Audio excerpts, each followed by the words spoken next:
Hello and welcome back to the Inner Avenue podcast. This is a podcast that's locally based in Southampton where we get under the skin of creativity within the city. If you're not listening for the first time and you're doing that on your mobile, I would really appreciate you leaving a review on Spotify if you enjoy the show. Also, if you don't, there's a feedback form in my bio on Instagram, Facebook, and I think YouTube. So I always welcome your feedback and comments to help me improve the show.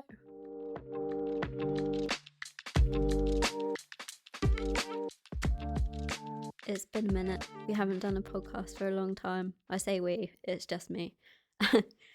So if you're used to listening to the guest interviews that I do with local artists and makers, thinkers and doers, then this episode is going to be a little bit different. If you're more interested in other people's stories, then absolutely go ahead and click on one of those. This one, I'm going to be talking about a topic that's quite close to my heart, I would say, and feels a little bit vulnerable. So this is going to include a bit more personal stories, insights into me and my identity. And as it's been Black History Month in October, this is going to be a bit of a reflection over one particular event that was happening in a few different areas of the city. Also, I want to touch on a few other things that relate to this theme. And so it's going to be around the exhibition, which is called Colourism, creating space for conversation and creativity within communities.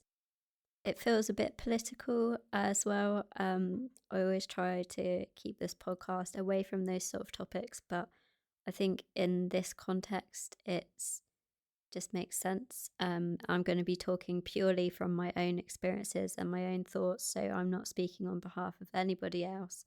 And I'm just going to be sharing how attending these events and the space being created for these conversations has felt for me. So a lot of you, I think, who follow me on Instagram, which is the main channel for this podcast, may or may not know. And I think even people that I know personally who aren't necessarily following the podcast are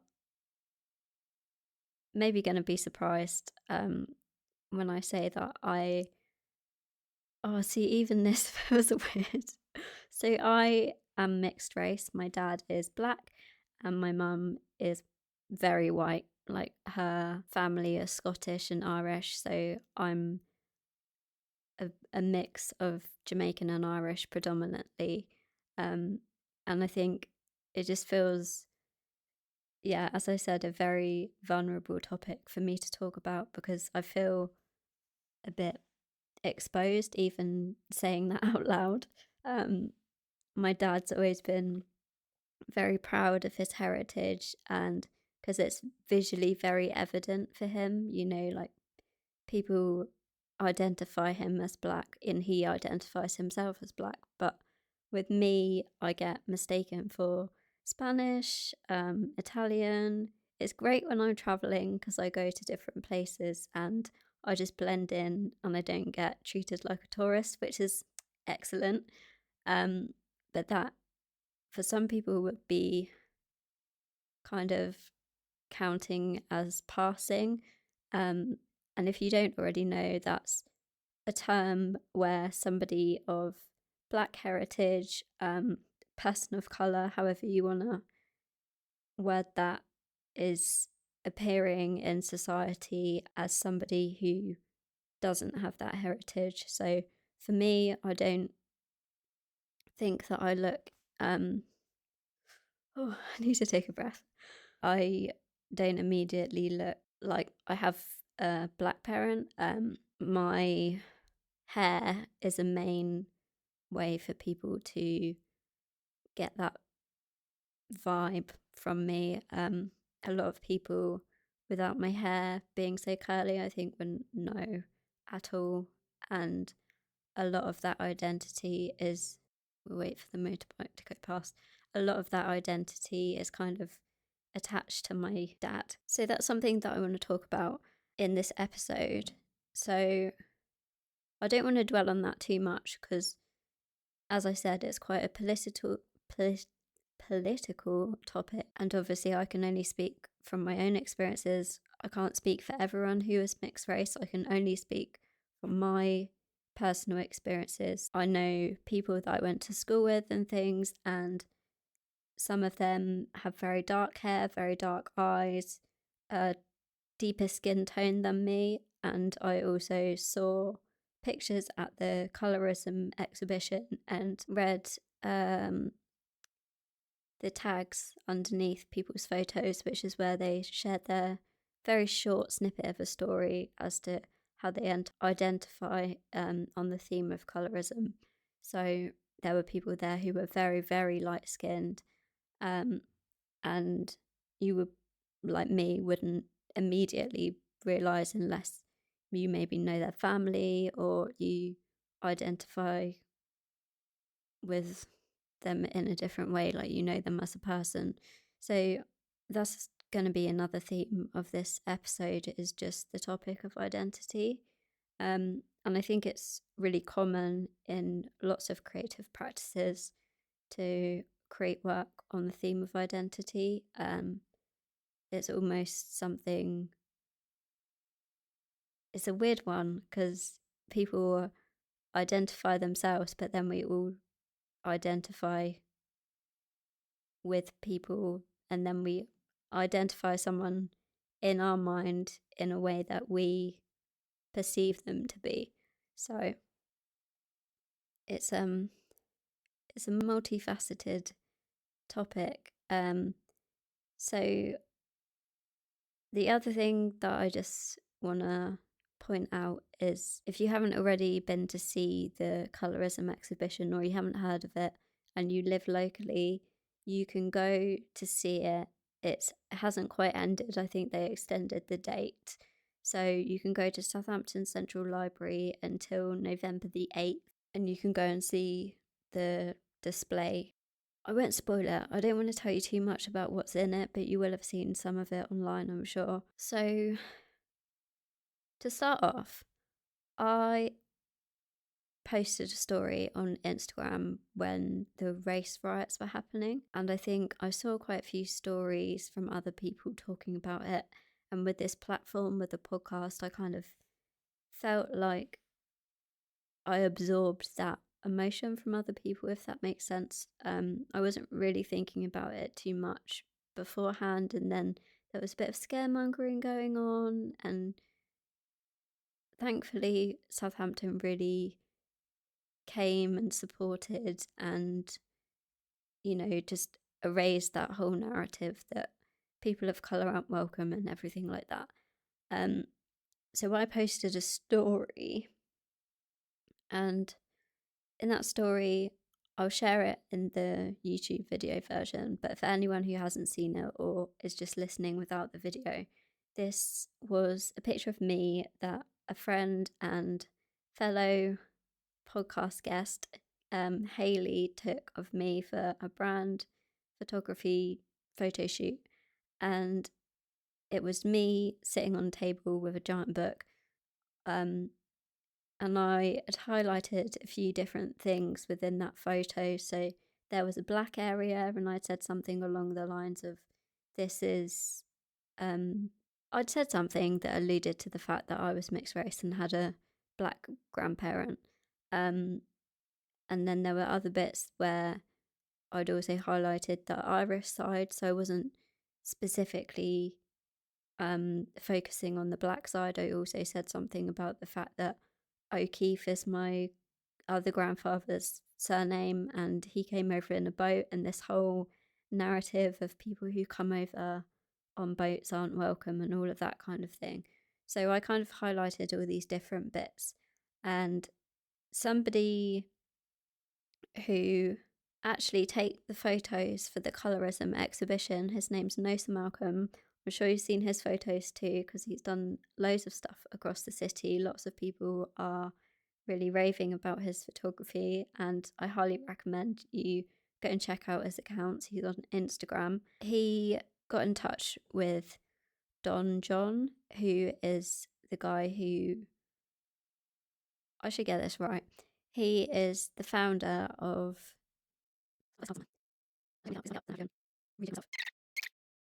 While I'm looking, I can tell you for sure that Don John was one of the Ebony Rockers. So if you've heard of Craig David's dad was also in this band.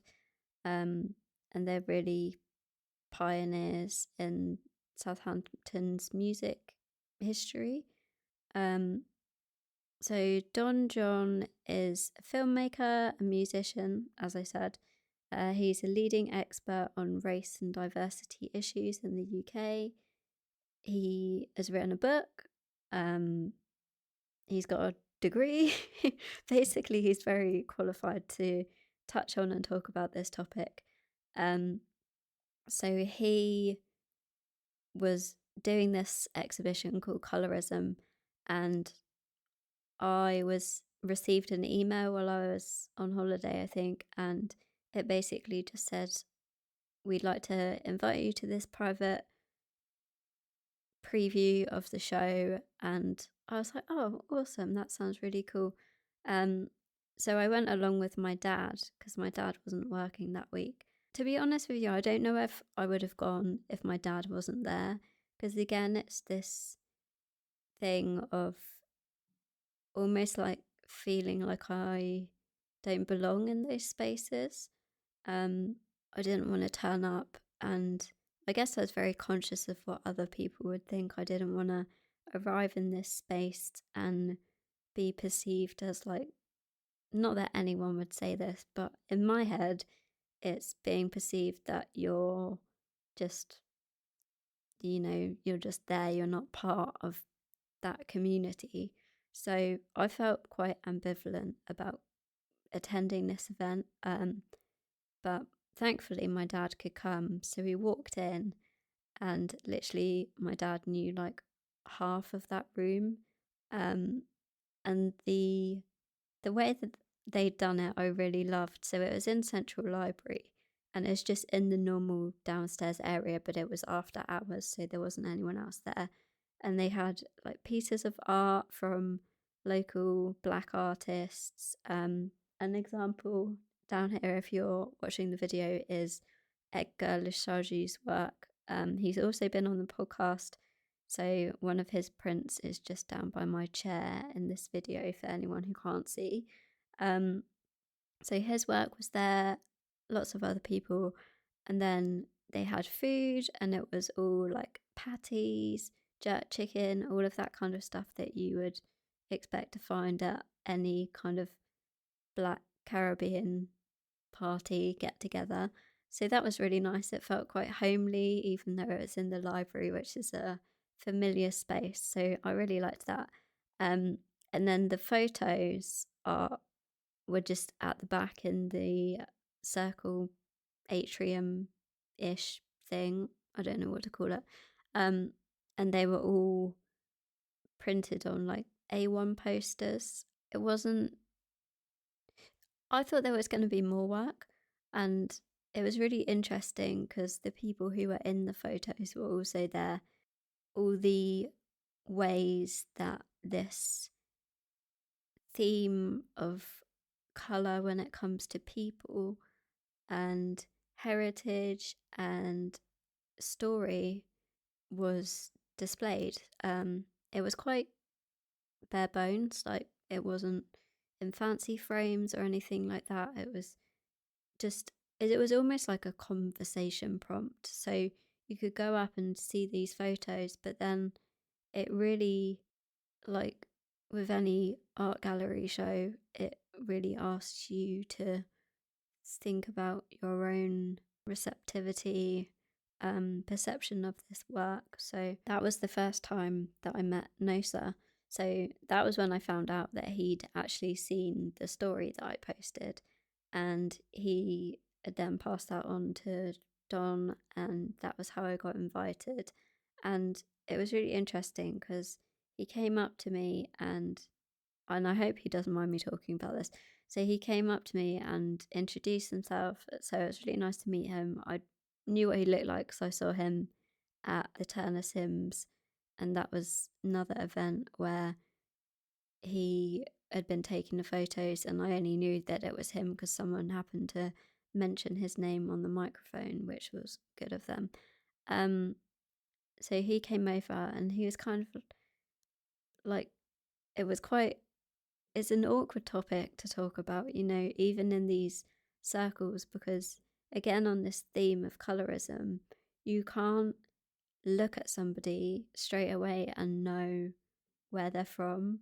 Like, people like to think that they know. And even my dad can be guilty of this because he's from a different generation. So he'll ask somebody outright, like, where are you from? And, sometimes they'll say England, and then he'll be like, no, what's your heritage? And I know my dad, so I know that he means that in like a curious way. He wants to know where they're from because he's traveled a lot and he's interested in that sense. But there is this flip side to it where it's kind of identifying that that person doesn't look like they're from around here. It's this kind of weird village in the city mentality. So that's one of the things that really came up for me in this exhibition is they displayed the photos in a way that it was lightest to darkest. So it's instantly not political in a hard sense, but like it's political because then you instantly have to think back. And they talked about this at one of the events, that you then have to judge, is this person darker than this person? Like, which person's the whitest? Have we got enough diversity to articulate this spectrum of skin colours? It can be difficult. It's when people look at those photos objectively, it's like, oh yeah, I see that there's a range of appearances here, but for the people in those photos, it unless you're very self-assured and confident, it could feel like, maybe I'm too white, or I'm too dark, and I'm too this, or I'm not enough of that. So I was really admiring the people that had their photos taken and kind of put themselves out there to be viewed in this public sense. This private view is different because obviously they invited people, but when it got out to the public domain, it was in all of the libraries. I think it was Shirley, Woolston, October Books, and you don't know who's gonna go and look at them, and you don't know what they're gonna think, and it's just this very interesting thing. Like, as I said, I struggled with being one of these people at the lighter end of the scale, and this perception from other people that I just am tanned. I had a lot of experience with this at school. I remember sometimes my dad would pick me up after school, and sometimes the girls, because I went to an all-girls school, secondary school, some of the girls would see my dad turn up, and then like the next day or the next time I saw them, they'd be like, oh, who was that man that picked you up? And I'd be like, that's my dad. No, then they'd find out that I was mixed race, and then be like, oh well, I thought you were just tanned. So it's this othering. And Helena from Ubuntu, which is a racial literacy organisation and education platform that I would really recommend people check out if they feel like this is an awkward topic for them. It's an awkward topic for me, so no judgment. But she talked about this in another event that I went to, which I'll talk about in a minute. I feel like I went through like stages through this process of going to the events. Like, I went to the first one and I was like, not sure, nervous, like anxious. And then I started to feel a bit better and having these conversations. But actually, now I think about it, even in that situation, so I'd be standing around with my dad talking to people, and my dad, and I don't think he meant this in any way, but it's something that I picked up on in this space because it was really the first time that I've ever been in a room with that community because my dad was adopted and I've never met my Jamaican side of my family, so I don't have that like rooting and connection in that sense. So he would be talking to people, and when people identify as black, and he would kind of refer to them as we, and when he said we, it felt like I wasn't part of that, like, because I don't know why. There was pictures of people there who were lighter skinned than me and identified as black or identified as mixed race or whatever it was, and I still felt this bubbling of like othering myself and just not being part of the gang. like, um, so yeah, that was really interesting part of being at the show. Um, But the second event I went to, and this was more recently, this was at the end of the month, was like the grand finale of the event. So for this, they did it at Solent at the Spark, so Solent University.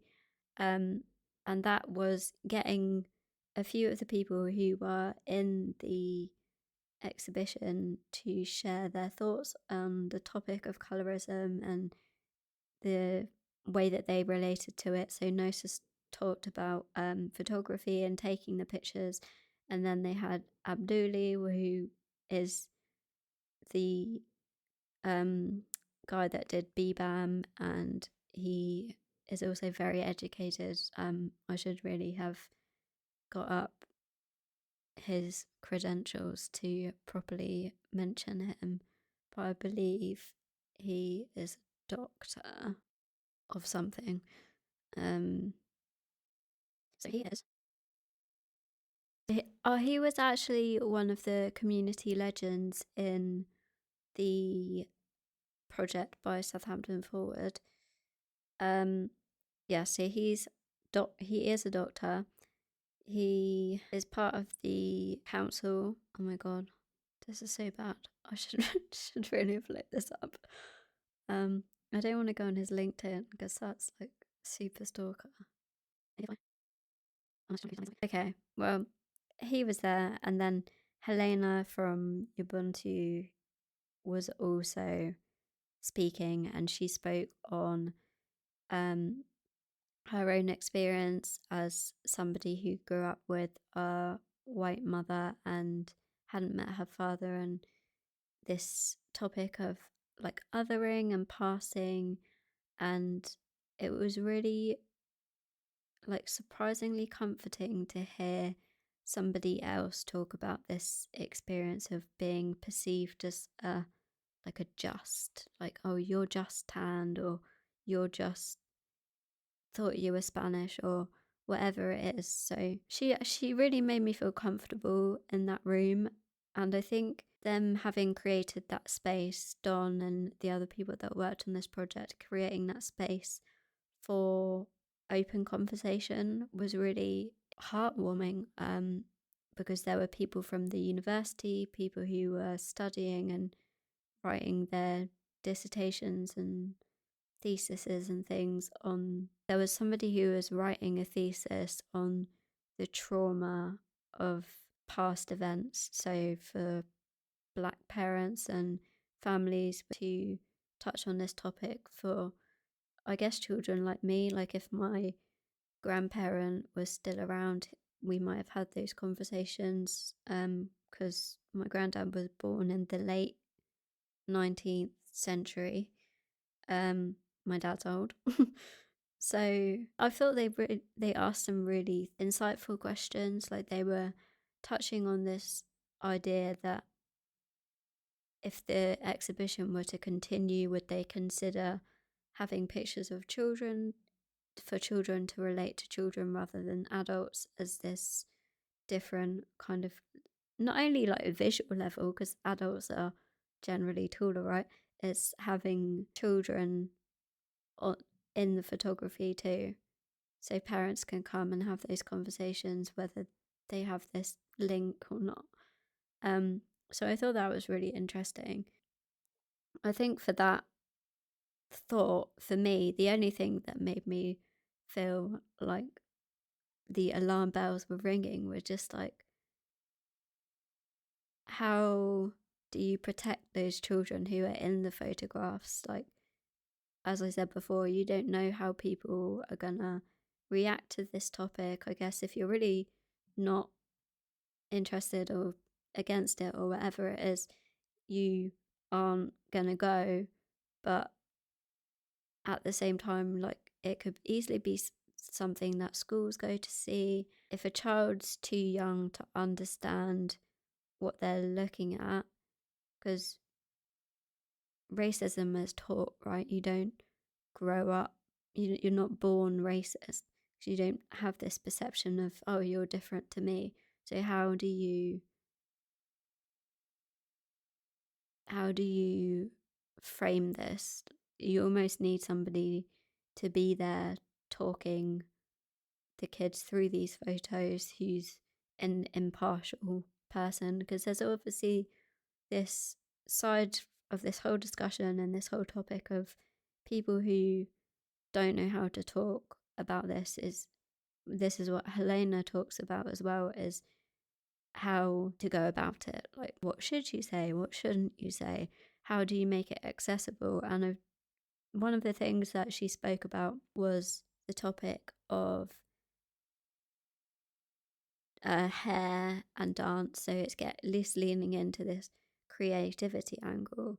It was really interesting. In one of the questions in this discussion, she was talking about how she'd led a dance class, but she was teaching these dances from, slavery period right up to now, and leading these kids through this like journey of history through creative medium, and they didn't know that they were doing it.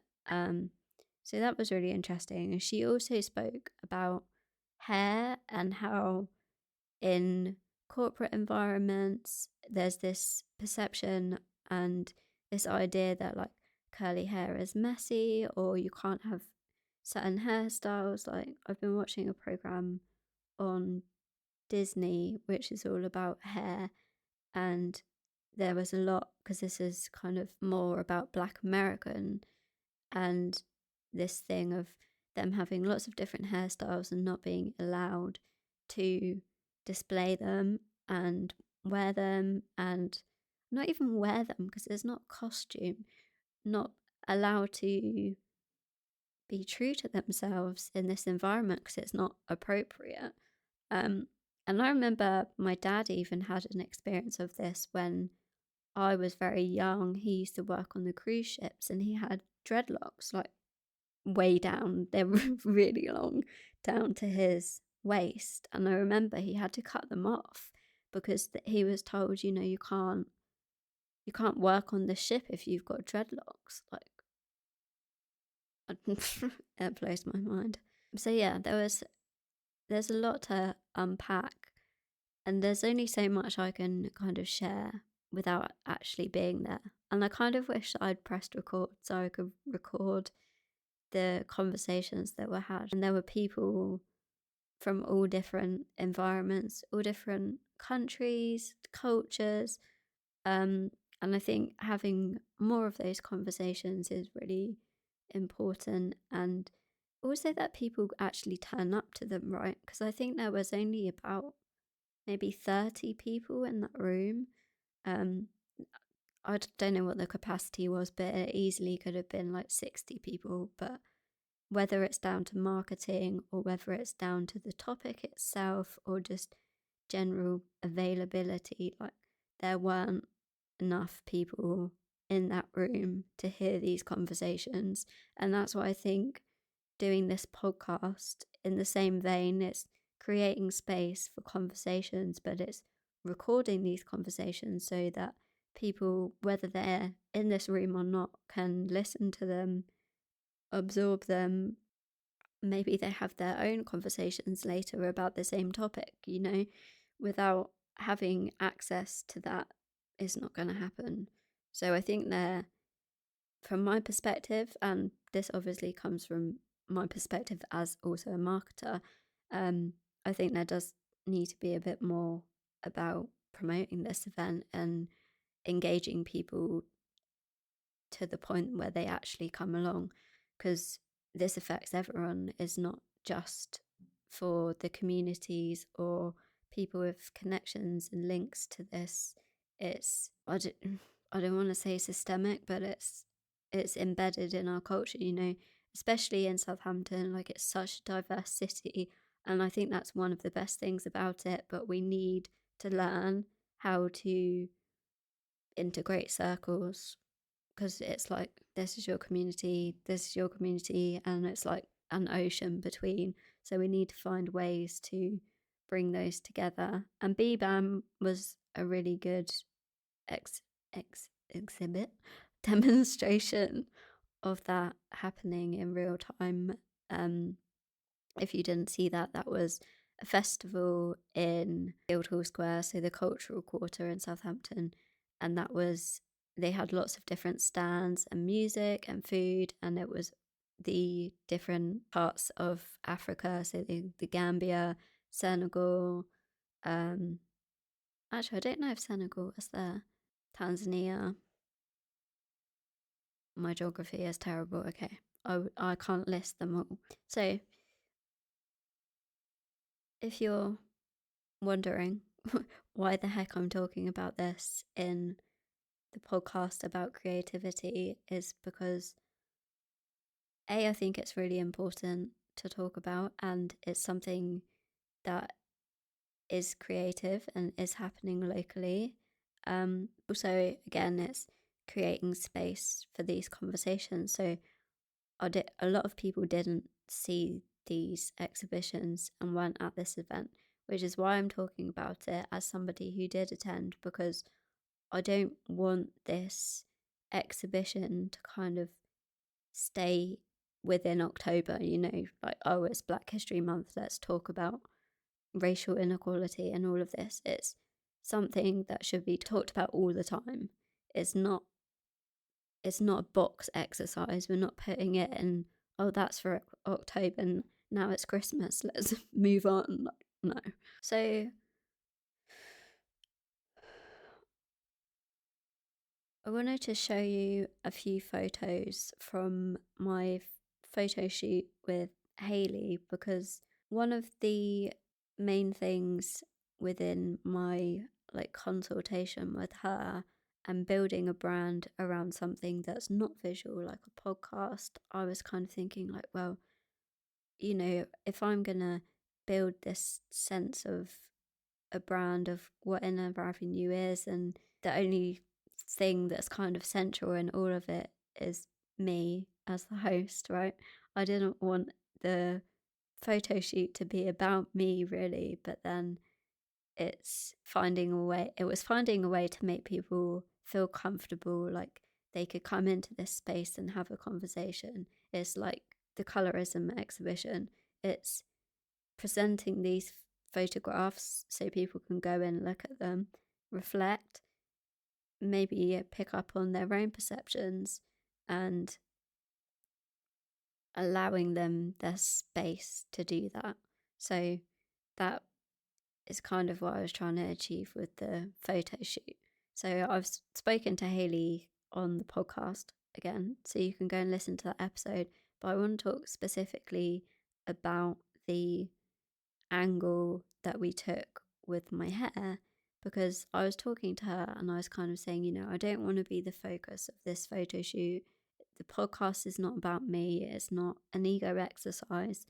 But then it's also first time that I've met a lot of people that have been on this podcast, people that will be on the podcast in future. So it was finding a way to do that. So we ended up talking through all my madcap ideas, and one of the things that came out was, if someone asked me, how would you describe yourself without using your name or what you do for work or something like that? I think there would have to be something around my hair. And I know that sounds weird. And I think it's partly because it's been such a journey. Obviously, growing up with a white parent who, like, my mum has wavy hair, but she doesn't have curly hair. And there was definitely this experience of her not really knowing what to do with my hair. Like, when I was a kid, I had super see-through white blonde hair, like, um, super fluffy. I had some awful haircuts. Like, sometimes she would, well, I'm assuming it was her, she would like brush my hair out and I had a little full fringe and it would just be like, not like my hair now, it'd be like, it was like a sponge. So my hair's always been a big part of my identity, but it's been a negative thing for me as well. Like, as I said before, I had experiences at school.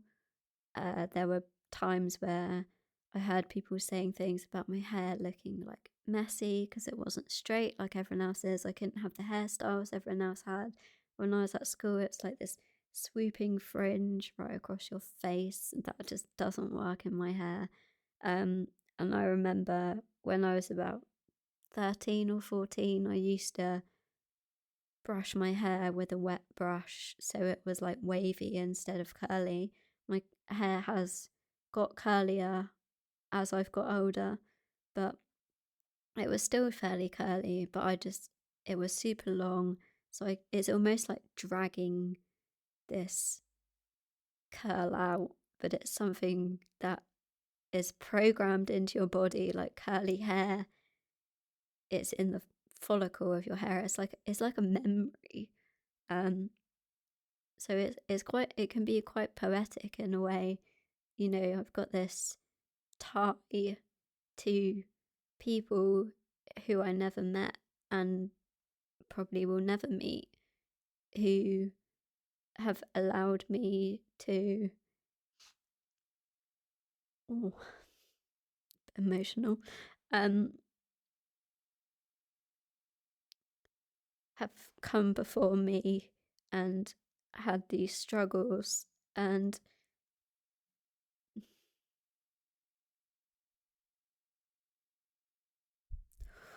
oh, sorry, just trying not to cry.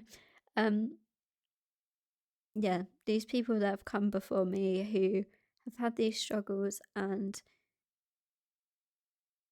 have made a very long path for me to be at the end.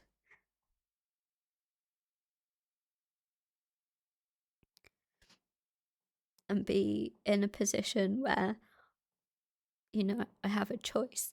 I can embrace my hair or I can style it in a different way and it be straight, which I never ever do. And that's not for any particular reason other than I just think it looks awful.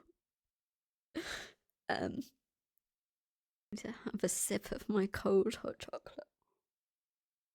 I told you this was a vulnerable topic for me, and that's a hard thing to navigate sometimes because it almost feels like a disloyalty to be able to go out in the world and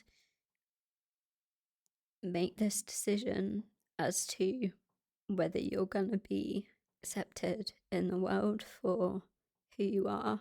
And I think I find it harder because it's still quite close to me as a generation. Like, there's my granddad, my dad, and then me. Like, there's nothing in between. It's still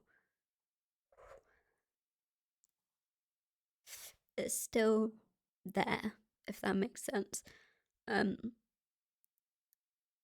I think that's why these events happening have been so important to me as a person, and why I think it's important that it's happening and it continues to happen and be available is it's really not that long ago that these struggles happened, and they're still happening. Like, people from different communities can't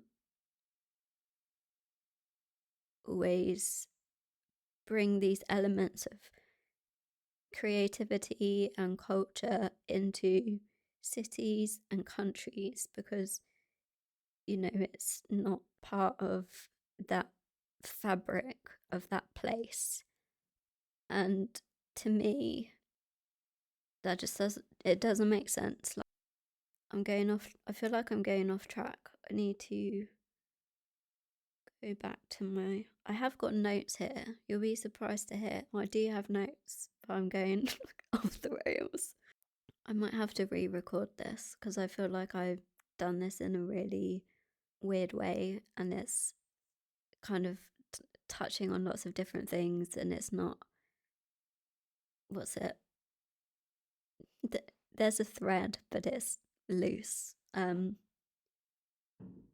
As you know, this podcast is always and is themed very much around creativity, but I do want to lean into this side of creativity that is about community and culture, because Inner Avenue is, and I know I've talked about this before, but I grew up on the Inner Avenue. That's where I was born, and it was very, and still is, Portswood and Beavers Valley in that area. Still, there are lots of things going on. Like, it's not the richest area of the city, but in the sense of rich being culturally rich and culinary rich. Those samosas. And I think it's just really important that we don't forget these things, and we make space for, I guess, the opportunities that are available to us as a city and as people. Like, I think it's amazing that you don't have to travel to experience certain things. Like, you can experience it within this city because the people are here. And again, it's like I was saying with my hair, it's these ties to different things. And it's, like when you grab a ponytail, you like, it's all of these strands and you bring them all together, and it creates like a whole new thing. Like, there's so many things you can do with a ponytail. Like, it's super diverse. So yeah, it's like a weird analogy to try and explain my thinking. And yeah, I tried to touch on this a little bit within the brand photography photo shoot, because I guess it's how I see myself. And that's something that this podcast really challenges me with. Like, especially today, all of the episodes up till now have been talking about other people, talking about creativity and how they got into their things. And I haven't done a personal episode, I don't think, other than I did one at the very beginning, talking about myself. But I think this is my connection to this city. I guess I kind of romanticized this past in a way. As I said, growing up on the Inner Avenue, like, it's such a diverse area, and I went to school we used to celebrate Diwali at school. I had a friend who was he was the opposite of me. So his mum was white and his dad was black. I don't think I ever met his dad. I think he was adopted, actually. I'm not sure, or fostered, like my dad.